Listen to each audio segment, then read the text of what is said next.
우리 이제 욥기서는 아마 다음 주 정도면 마쳐질 것 같습니다. 9장에서 우리 30장 정도를 건너뛰어서 지금 결말 부분인 38장에서부터 오늘 41장을 다루겠는데요. 욥기 전체 구절을 들여다보니까 38장서부터 41장 오늘 내용까지 어떻게 해석을 하느냐에 따라서 전체 구조가 확 바뀔 수가 있더라고요. 그래서 여러분 오늘 내용이 쉽진 않겠지만 좀 언제 쉬웠냐? 늘 어려웠지만 그래도 성령께 의지해서 여러분 말씀을 잘 정리했으면 좋겠습니다. 자, 우선 욥기 41장을 볼까요? 41장을 보시면 리워야단이라는 존재가 등장을 하는데 이 존재를 살피기 이전에 우리가 이 강력한 녀석이 어떤 문맥에서 등장했는가를 조금 살펴볼 필요가 있습니다. 지금 마지막 부분은 하나님께서 계속 욥에게 폭풍 같은 질문으로 들이대고 있는 장면입니다. 39장 26절을 좀 보세요. 39장 앞에 한 두 장만 넘기면 26절을 잘 보세요. 매가 떠올라서 날개를 펼쳐 남쪽으로 향하는 것이 어찌 네 지혜로 말미암음이냐. 이게 무슨 얘기냐면 너 매라는 새가 높이 떠올라서 갑자기 남쪽으로 가더라. 근데 그거 네가 한 거냐?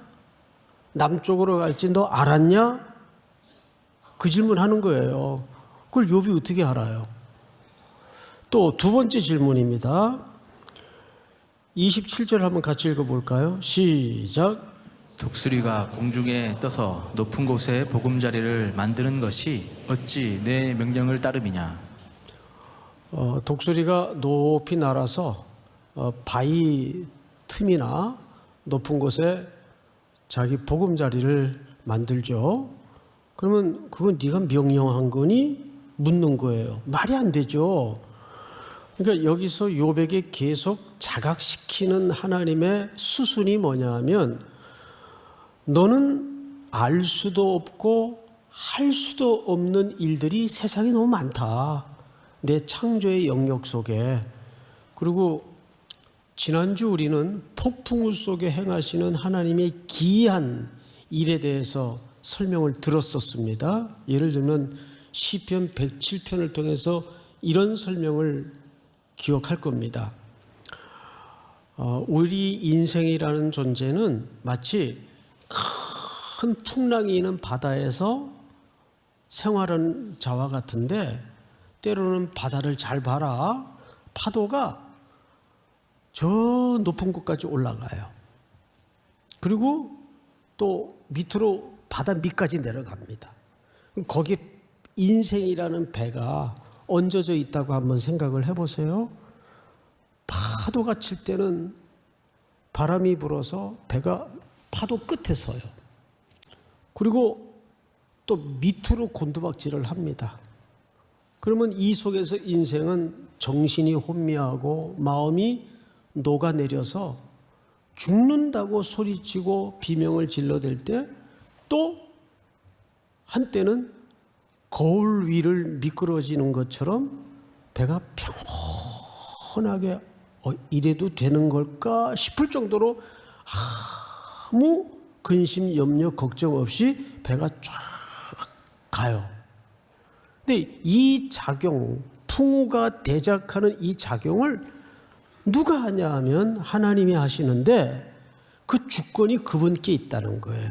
그런데 그 풍우 대작하는 곤두박질과 평온한 사이를 주님이 주장하시면서 우리에게 뭘 보이신다고요?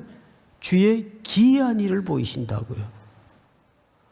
그 속에서 우리는 결국 저 맨 끝에 어떤 결론에 마주할 수밖에 없는가 하면 이런 천연의 재해 앞에서도 그 폭풍우 속에서도 우리는 아무것도 할 수 없는 연약한 존재이구나. 정말 하나님의 은혜로밖에는 우리가 살아갈 수 없고 호흡할 수 없는 존재구나. 그래서 우리를 결국 어디에 밀어 세우냐 하면 십자가라는 은혜 앞에 우리를 밀어 세워요. 근데 이제 오늘은 비슷한 주제인데 이제 새를 등장시킵니다. 내가 높이 날아서 남쪽으로 가는데 그 방향을 네가 정했냐? 왜 남쪽으로 가는지 너 아냐? 그것도 내 주권에 있다 그 말이에요. 독수리가 높이 날아서 바위 틈에 자기 둥지를 짓는데 그 네가 명령한 거니? 아니잖니? 그 욥은 알 수도 없고 할 수도 없어요. 그러면 이런 하나님의 끊임없는 질문 앞에 욥은 어떤 대답을 했을까? 성경을 잘 보십시다. 40장으로 넘어와서 3절을 보세요. 욥이 여호와께 대답하여 이르되 보소서 나는 비천하오니 무엇이라 주께 대답하리이까 손으로 내 입을 가릴 뿐이로소이다. 좀 욥이 너무 딱해 보이지 않습니까? 마치 이런 느낌 안 드세요? 하나님 알겠어요. 그만하세요. 내가 졌어요. 하나님 대단하시고 하나님 능력 많으시고 뭐 피조물인 존재에 내가 뭐 입을 열어 할 말이 뭐 있겠어요. 마치 그 격투기 선수가 초등학생 팔을 비틀어 가지고 너 이 자식 이래도 내 실력과 능력을 못 믿겠어? 안발을 거는 것처럼 이런 느낌을 갖는다면 욥기를 너무 세상의 구조와 원리와 생리 속에서 욥기를 읽는 겁니다. 그런데 많은 학자들이 그 우를 범해요. 결국 우리로 하여금 아무 소리 못하게 만들어가지고 피조물이 감히 창조주인 하나님 앞에 교만 떨고 건방지게 지금 욥의 질문이 뭐였어요? 사실 욥이 하나님 앞에 듣고 싶은 대답이 뭐였어요? 두 가지잖아요. 하나님 내가 이 정도 재난을 당할 만큼 못된 짓 한 거 없어요. 두 번째는 하나님 정말 세상을 바르게 경영하고 계시는 겁니까? 이게 욥의 듣고 싶은 대답이었어요. 근데 본문이 어려운 게 뭐냐면 그 질문에 대해서는 이런 방구 대답을 안 주세요. 그리고 당신이 욥에게 몰아붙이고 싶은 주제들만 계속 꺼내드는 겁니다. 너 이거 할 수 있어? 모르지. 너 이거 알아? 모르지. 할 수 없지. 그러니까 욥이 이렇게 대답할 수가 없는 거예요. 4절 보세요. 보소서 나는 비천하오니 무엇이라 주께 대답하리이까 손으로 내 입을 가릴 뿐이로소이다. 제가 지난주 이런 말씀을 드렸어요. 굳이 이 정도의 설득을 위해서 지금까지 욥에게 질문을 퍼붓고 몰아붙였다면 뭐 하나님이 직접 이렇게 개입해서 직접 상대를 안 해도 뭐 피조물에 뭐 천둥을 때린다든지 폭풍으로 치게 한다든지 해서 혼꾸녕을 내려면 다양한 방식이 있을 텐데 굳이 그런 방법을 뒤로하고 하나님이 친히 시간 속에 욥에게 나타나셔서 이런 질문을 하는 의도가 뭐냐 그 말이에요. 여러분 열왕기하 2장을 좀 한번 띄워주실까요? 보시면 두 사람이 길을 갑니다. 엘리야와 엘리사예요. 엘리사는 엘리야의 제자죠. 후계자예요. 그리고 엘리야는 이제 스승인데 두 사람이 길을 가요. 두 사람이 길을 가며 말하더니 불수레와 불말들이 두 사람을 갈라놓고, 여기서부터 이제 초자연적인 구약의 개념상으로는 상상도 못하는 신비스러운 광경이 두 사람 눈앞에 펼쳐지는 거죠. 불말이 등장을 하고 불수레가 등장을 해요. 엘리야가 무슨 바람으로? 회오리 바람으로 하늘로 올려집니다. 그래서 에녹과 함께 죽음을 보지 않고 하나님께 들림을 받은 인물 중에 또 한 명이 바로 이 엘리야입니다. 근데 엘리야가 회오리 바람 속에 들려 올라가요. 자, 이거는 인간이 이 물리적인 공간과 시간 속에서 오감으로 체험할 수 없는 신비로운 초월적인 광경이에요. 여러분, 하나님의 경영에는 우리식으로 얘기하면 2D 차원의 경영이 있어요. 그런데 4D, 아주 그 인간의 감각과 물리적인 공간을 뛰어넘는 초월적인 하나님의 영역이 있을까요? 없을까요? 있단 말이에요. 그래서 지난주 제가 그 애니메이션 영화 하나를 보여드렸죠. 기억나세요? 4부 때 맞나요? 예. 거기에 그 성 안의 광경만 감각을 가지고 살던, 그 안의 세계만 전부인 줄 알고 살던 공주에게 알라딘이 나타나서 매직 카페를 타라 그러죠. 그때 그 공주가 뭘 물어요? 안전한가요? 이렇게 물어요. 안전한가요? 그러자 알라딘이 뭐라고 얘기를 하죠? 안전합니다라고 얘기를 하지 않고 안전은 물론이려니와 나를 믿으세요. 나를 믿으세요.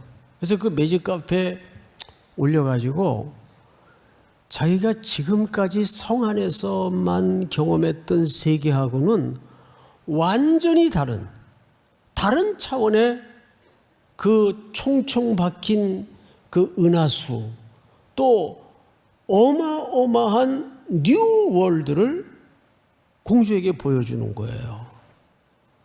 여러분, 지금 사실 욥기의 흐름을 잘 이해하셔야 돼요. 욥기는 계속 어려운 일, 고난 이런 주제가 등장을 하니까 어떤 성도는 이거 언제 끝나나, 맨날 삶이 고달한데 교회 가서 고난 얘기만 들으니까 되는 일도 안 되는 것 같고, 그래서 빨리 끝내려고 그래요, 나도. 예. 그러니까 욥기라는 책은 그런 고난이 목적도 아니고 주제도 아니에요. 그러니까 어떤 성도는, 이런 성도들이 있어요. 신앙을 마치 숙제 받아든 사람처럼 살아가는 사람들이 있어요. 마치 숙제를 받아든 학생들처럼. 그럼 그게 짐이죠. 부담이죠. 그런데 물어봅시다. 선생님이 학생들에게 숙제를 낼 때는 그 숙제한 거 다 걷어가지고 고물상에 가서, 옛날에는 고물상이라는 데가 있었어요. 헛물건 파는데 거기다 근수 재가지고 돈 챙기려고 숙제 내시나요, 선생님이? 그거 아니잖아요.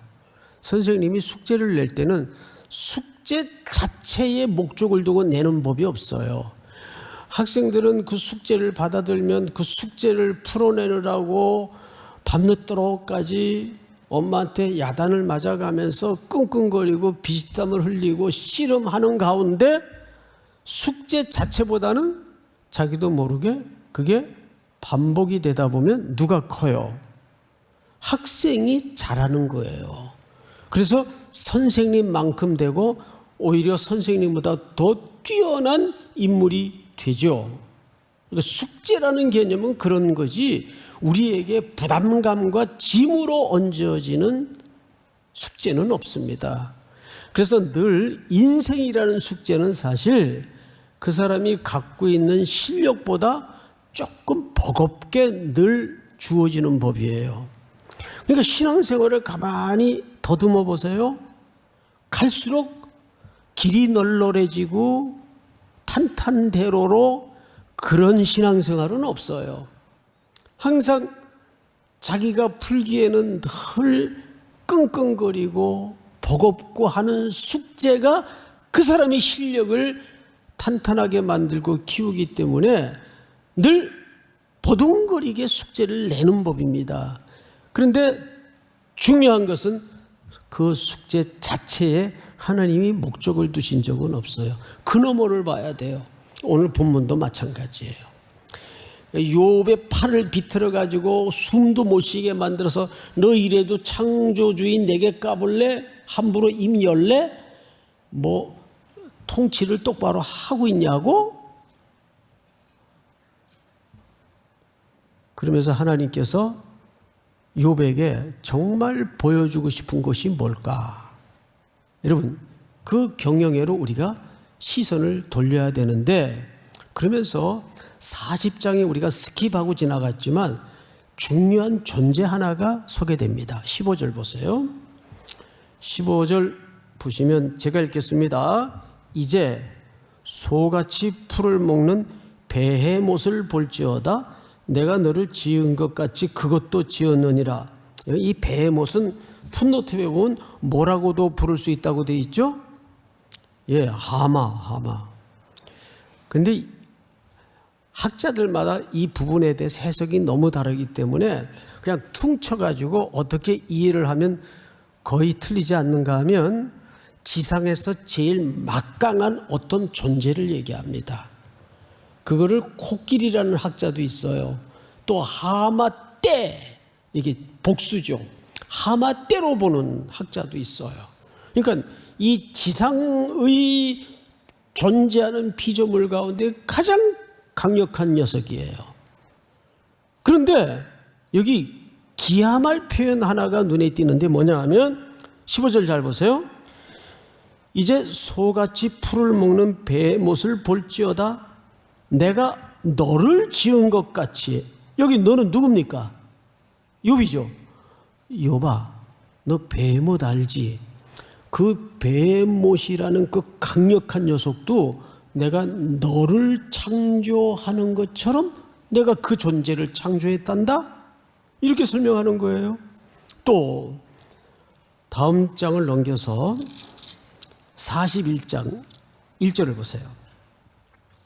이제 네가 낚시로 리워야단을 끌어낼 수 있겠느냐? 이 리워야단은 물에서 존재하는 녀석 중에 가장 강력한 어둠과 재난과 공포와 혼란과 두려움을 주는 존재예요. 성경에서. 물론 타락 이후에 그런 존재로 변했지만은 여러분, 그런데 이 리워야단을 누가 만드신 거예요? 하나님이 만드신 거예요. 그래서 하나님이 이 리워야단을 놓고 물어요. 욥에게. 어떻게 묻는가 잘 보세요. 1절. 네가 낚시로 리워야단을 끌어낼 수 있겠느냐? 노끈으로 그 혀를 맬 수 있겠느냐? 너는 밧줄로 그 코를 꿰 수 있겠느냐? 갈고리로 그 아가미를 꿰 수 있겠느냐? 자, 앞을 보세요. 리워야단도 만만치 않지만 베헤못도 만만치 않아요. 이 두 종류가 땅의 강력한 존재와 물에서 강력한 존재를 등장시켜서 욥에게 도대체 말하고 싶은 의도가 뭘까? 그래서 이것을 우리가 하나님의 창조라는 주제 속에서 봐야 정확히 이해가 됩니다. 창세기 1장을 한번 띄워주세요. 자, 1장을 잘 보세요. 28절은 여러분들이 읽으시기 바랍니다. 하나님이 자기 형상 곧 하나님의 형상대로 사람을 창조하시되 남자와 여자를 창조하시고 28절 시작. 하나님이 그들에게 복을 주시며 하나님이 그들에게 이르시되 생육하고 번성하여 땅에 충만하라. 땅을 정복하라. 바다의 물고기와 하늘의 새와 땅에 움직이는 모든 생물을 다스리라 하시니라. 놀랍게도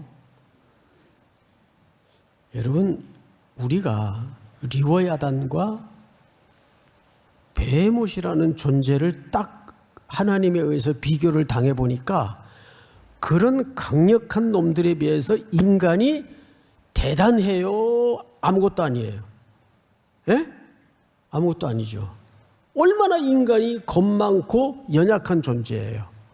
그런데 창세기의 원래의 원리와 질서 속에서는 그런 존재들도 하나님이 우리에게 뭘 명령하셨었는가 하면, 잘 보세요. 28절. 하나님이 그들에게 복을 주시며 하나님이 그들에게, 그들은 누굽니까? 아담과 하와죠. 이르시되 뭐하고 또 뭐하여, 그 다음에 땅에 어떻게 하라? 충만하라. 땅을 정복하라.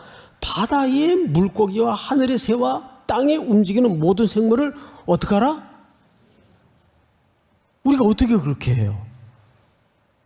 그렇잖아요.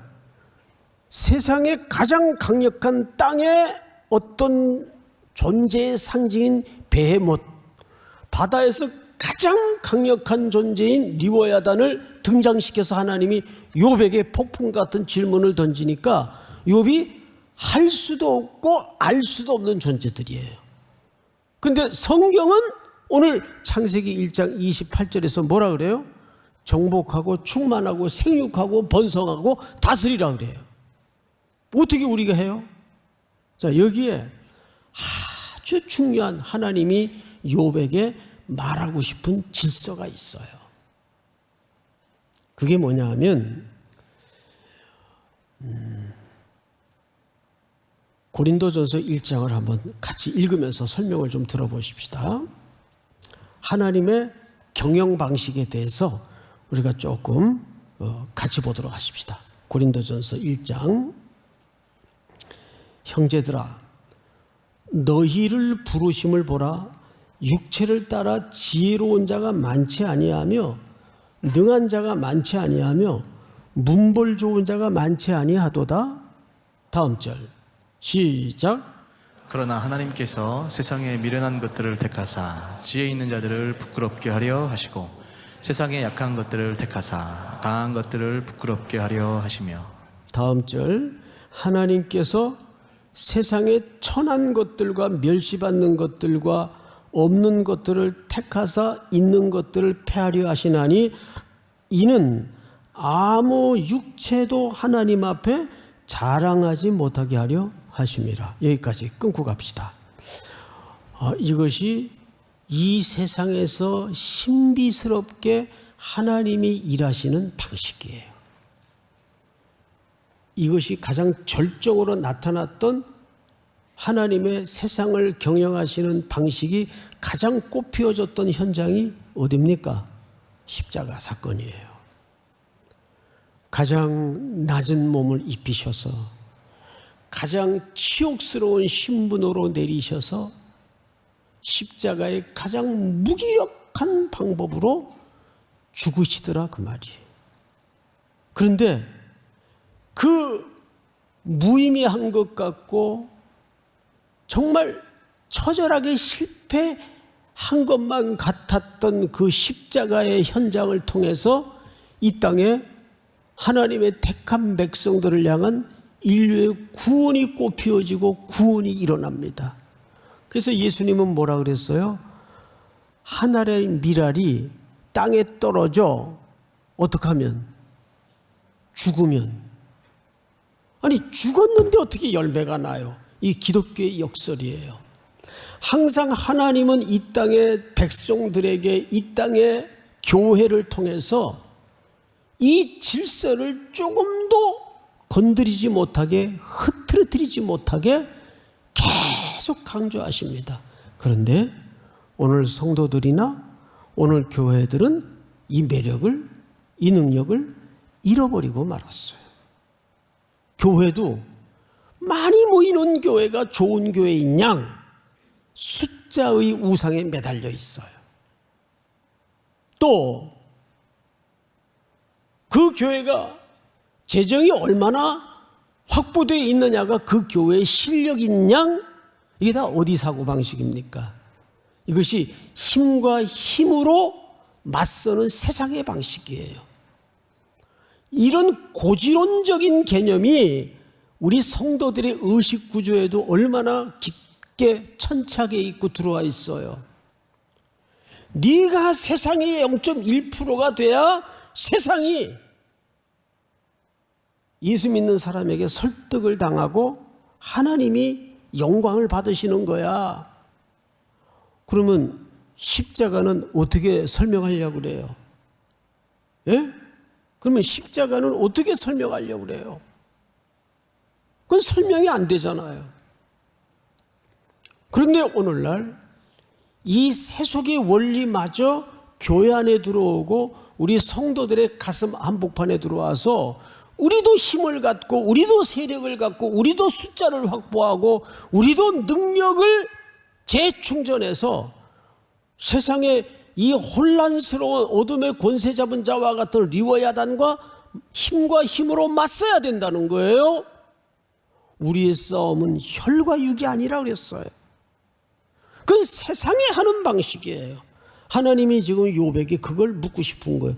너 리워야단이 강력한 존재지. 그러면 인간이 그런 강력한 맞설 수 있는 힘을 준비해서 싸움이 종식될 수 있을 것 같냐? 그걸로 세상이 구원될 수 있을 것 같고 그걸로 세상이 설득당할 수 있을 것 같냐? 이걸 지금 묻고 있는 거야. 아니다. 아니다. 우리의 싸우는 방식은 미랄의 방식이고 십자가의 방법으로서만 세상을 이길 수 있다. 그 얘기를 하고 싶은 거예요. 그래서 작은 자라는 것은 무기력한 자 아니에요. 어린아이가 작은 자죠. 오늘 어린이 행사를 3부 예배 때 했는데 이 어린아이와 같지 아니하면 천국에 들어갈 자가 없다는 말씀은 이 어린아이처럼 맑고 순수하고 깨끗하고 아니에요. 애들이 뭐 맑고 깨끗하고 순수해요. 예? 유대 히브리적 관점에서 어린아이를 이해해야 되는데 그때는 어린아이는 무능력한 존재의 상징적인 존재였어요. 그러니까 숫자에도 안 넣었어요. 예? 어린아이는 그러니까 그렇게 자기 힘으로는 뭔가 생성할 수 없는 철저히 무능력하고 무기력한 존재의 대명사가 어린아이예요. 그러니까 교회라는 공동체는 특별히 하나님의 백성들은 1서부터 100까지 그분의 능력과 그분의 은혜로만 살도록 우리를 설계하셨다는 겁니다. 지금 욥에게 천천히지만 그쪽으로 눈을 계속 열어가게 만드시는 거예요. 욥은 계속 하나님 앞에 지금까지 긴 장을 건네오면서 댕댕거렸어요. 내 뭐 잘못했어요 하나님? 율법으로 나는 하나님 앞에 죄진 거 없어요. 잘났죠? 이것이 세상의 율법주의적인 사고방식입니다. 근데 세상은 그렇게 공식대로 떨어지는 구조가 아니라는 거죠. 하나님은 너희가 알지 못하는 신묘막측한 일들이 너무나 많다. 근데 그러한 것들을 통해서 하나님은 하나님의 경영하는 세상의 방식을 욥에게 열어서 눈뜨게 만들고 보여주시겠다는 겁니다. 그래서 우리 청년들은 이 젊은 날서부터 이 영적인 DNA를 어떻게 연습시키고 훈련시켜야 되냐 하면 간단해요. 내 주변에 무슨 일을 만나도 어떤 일이 벌어져도 우리는 육의 시선으로 해석할 일이 하나도 없어요. 하나님이 뭘 경영하시기를 원하시는가? 내 시선을 어디로 이끌어 가시기를 원하시는가? 하나님을 사랑하는 자, 곧 그 뜻대로 부르심을 입은 자들에게는 모든 것이 합력하여 그분의 선이 이루어지는 겁니다. 그래서 그분이 일하시는 경륜의 극치를 보면 우리 시편 8편을 마지막으로 한번 띄워주실까요? 제가 읽겠습니다. 주의 대적으로 말미암아 어린아이들과 젖먹이들의 입으로 권능을 세우시며 이는 원수들과 보복자들을 잠잠하게 하려 하심이니이다. 자, 우리 같이 한번 읽어볼까요? 시작. 주의 손가락으로 만드신 주의 하늘과 주께서 베풀어 두신 달과 별들을 내가 보오니 사람이 무엇이기에 주께서 그를 생각하시며 인자가 무엇이기에 주께서 그를 돌보시나이까. 그를 하나님보다 조금 못하게 하시고 영어와 존귀로 관을 씌우셨나이다. 6절 시작. 주의 손으로 만드신 것을 다스리게 하시고 만물을 그의 발 아래 두셨으니 곧 모든 소와 양과 들짐승이며 공중의 새와 바다의 물고기와 바닷길에 다니는 것이니이다. 9절을 제가 읽습니다. 9절. 여호와 우리 주여 주의 이름이 온 땅에 어찌 그리 아름다운지요. 결국 젖먹이와 같은, 자 2절을 다시 한번 볼까요? 2절. 주의 대적으로 말미암아 어린아이들과 젖먹이들의 입으로 권능을 세우시며 이는 원수들과 보복자들을 잠잠하게 하려 하심이니라. 어린아이 같은 젖먹이들과 같은 무능력하고 무기력한 자들을 통해서 하나님의 권능이 서신다는 거예요. 그리고 그 권능의 마지막 고백은 9절. 우리 함께 읽을까요? 다 같이 시작. 여호와 우리 주여 주의 이름이 온 땅에 어찌 그리 아름다운지요. 예, 교회는, 그리고 그 교회의 구성원인 성도들은 이 세상을 사는 원리가 젖먹이들과 어린아이들처럼 무기력한 존재예요. 그렇지만은 하나님의 선하심과 그분의 권능을 우리가 의지하고 어떤 상황 앞에서도 그분을 노래하고 그분을 찬양할 때 하나님은 이 마지막 세상의 정점의 질서를 그 포악하고 우리를 겁박하고 우리를 집어삼킬 듯이 우리를 짓누르고 달려드는 것들이 다 순복하게 그분이 하시겠다는 거예요.